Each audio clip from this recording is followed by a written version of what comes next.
Now 1st and goal.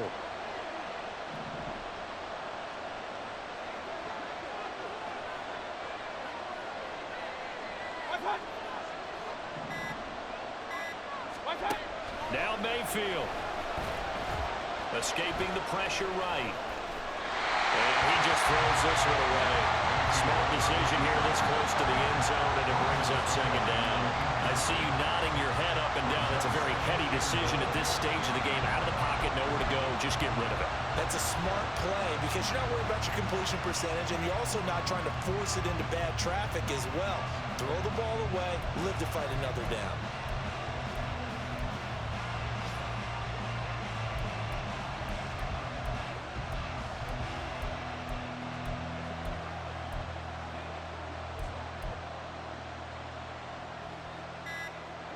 Nothing on 1st down, so the ball remains at the 8-yard line. 2nd and goal.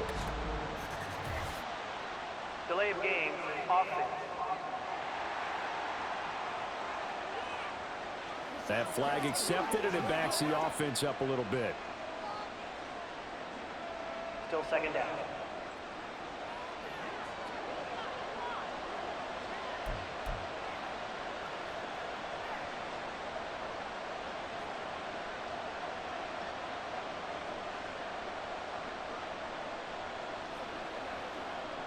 Second down, goal to go.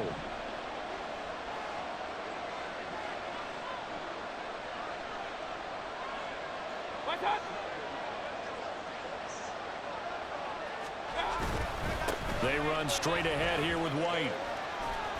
And strong running there as he's inside the 10 and down to the 8-yard line. This crowd doing all they can. Here's 3rd and goal. Oh, he didn't spike it. He faked it. And this going to wind up incomplete. So they took a chance on the fake spike. Doesn't work out. But at least here, the clock does stop with the incompletion. Maybe some temptation here to try to go for the win, but I think you got to kick the field goal. I agree totally. When you look at the time left on the clock, that's not a spot where you take the gamble. Go ahead and kick the field goal here and take it from there. Now the Bears going to call the first of their timeouts. And as the two teams talk it over on their respective sidelines, we take a break.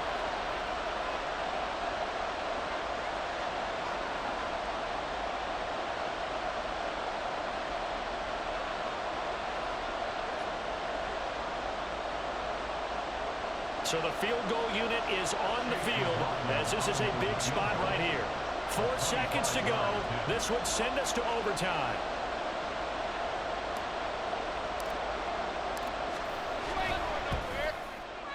And this one is right through. And they will tie this game here in the final seconds.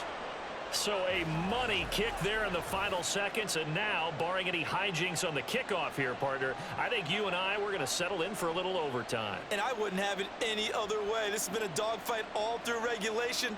No reason to think it won't continue in the extra period.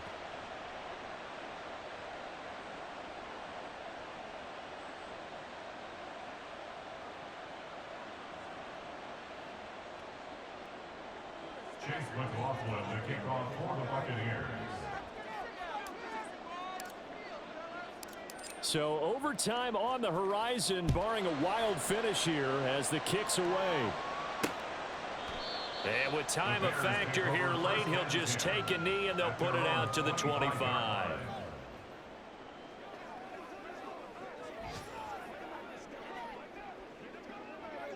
This is 1st and 10. Here we go. They'll start this drive out on the ground. And not a whole lot of room to operate there on the 1st down run. He gets maybe 3. Final whistle blows, and we need some extra time here to decide who will be the victor. 60 minutes, just not enough some days to decide who's going to win the game.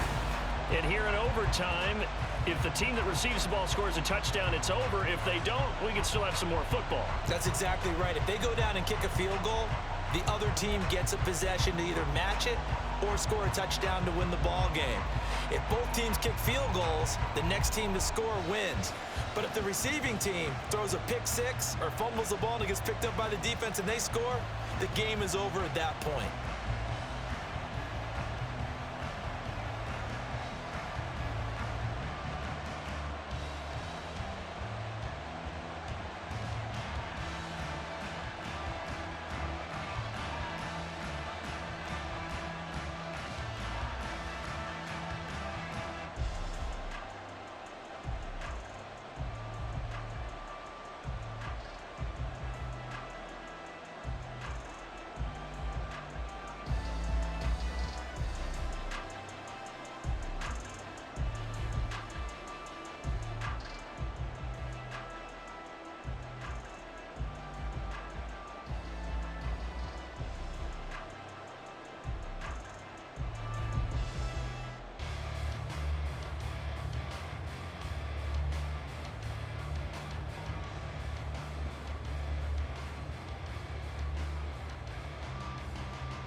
So it's the Bears who will have the first chance to win this thing as we are underway here in overtime. And they will play it safe here and bring this one out to the 25. And now the Bears coming out as they get ready. Charles, you think back to halftime, they had the big lead. They were in control of this game. They lost that lead. But ultimately right now, with the ball in overtime, a chance to win this thing. And you know each guy's telling his teammate, just let it go. Don't worry about it. We're starting fresh right here. What happened before does not matter. What happens right now and going forward, that's what matters. Let's find a way to win this game. Now a handoff to start it out. Robinson. And not much to speak of. Call it a 1-yard gain up to the 26. Short gain there to start overtime. Almost a tester play, wasn't it? Wanted to see if the guys on defense were going to fit the gaps the correct way, because we're in overtime. So it's not just physical tiredness out there, right? Mentally, are you still doing what you're supposed to do? And they were up to the task on that play. And certainly fatigue on both sides of the football. They try to throw on second down, but this one is incomplete. As tight ends go, he might not provide the super flashy plays very often, but he's pretty reliable. Usually an excellent target and normally catches what's thrown to him, but he didn't on that play. Coming up on a 3rd and 9. Opening drive of overtime as they look to convert. To throw is Fields. Work in the middle of the field, and he's got a man complete. And they're going to have this across midfield and inside the 45. A big one there on 3rd down. They hit for 30 yards. Like my dad would say sometimes, I'm just scratching my head here trying to figure out what was going on there defensively. How did you lose him in the middle of the field? If you're going to lose a receiver, make sure it's someone on the short side of things, not deep downfield, that can hurt your defense. So the big play gets him across midfield now for 1st and 10. Straight ahead, it's Robinson. And he'll manage to pick up about 4. It's 2nd down. I don't want to overhype it, but this is a big early season game, especially an overtime win. That could give you a big boost going forward in the season. It certainly can, and I don't think you're overhyping it because cliches go out the window when you start to play overtime. And you're right, the winner of this game now, that's an extra boost moving forward, and it actually is an extra hurt for the team that loses because normally you shake it off, but in this situation, it lingers a little bit longer. Now here's a throw right side, taken in by his tight end. 2nd catch for him today, and it'll wind up a 1st down. That was a route run, not just with dexterity, but with intelligence. Found the hole in the zone, made sure the quarterback saw him, and was able to make the sure catch and flip the down marker back to 1. From the 34 now, here's 1st and 10. Go. Robinson up the middle. And maybe a measure of revenge there. He's had his way in this one, but this time they get him behind the line. Now we're going to get a stoppage. Appears to be an injured bear on the field. Well, hopefully, obviously nothing serious here. Medical staff, though, going to take a peek, and we'll take a break.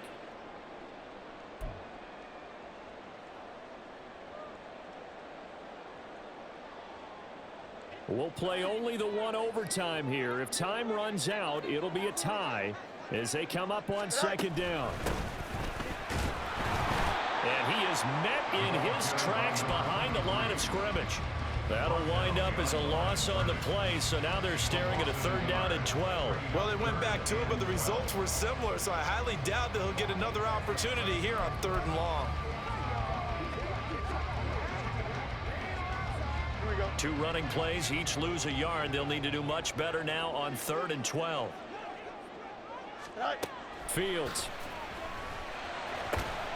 Pass taken in by his big tight end.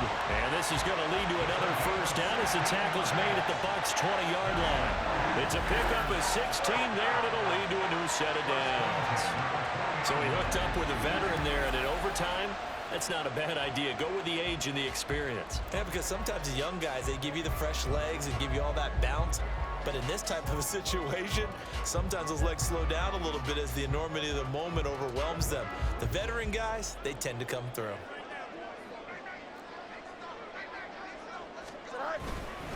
On 1st and 10, it's Robinson. And he's only going to get a yard from the 20 to the 19. And I know you, with every carry, especially in overtime, you're just saying, if you're that ball carrier, hold on to the football. Hold on to it, protect it, but not necessarily settling, because you're trying to get to the end zone. You're trying to end the game right here. And I know the defensive guys, poking, clawing, raking, trying to knock the ball free and protect their end zone. Yeah, like you alluded to, especially this part of the field. Here we go. Again, it's Robinson.